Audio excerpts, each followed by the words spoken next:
Що ви відчуваєте, коли відкриваєте для себе щось нове? Те, про що знає далеко не кожен українець. Нещодавно я дізналася про Сі-Лонч, тобто морський старт.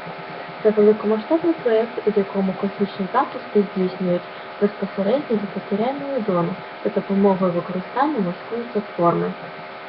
Така послідовність дій дозволяє вивозити на орбіту вантажі із значно меншими витратами. На перший погляд, цей факт не заслуговує надто великої уваги, але слід зазначити, що серед країн-учасниць цього проєкту є наша славна Україна, яка своєю участю довела, що справедливо займає одне із провідних місць в космічній еліті світу.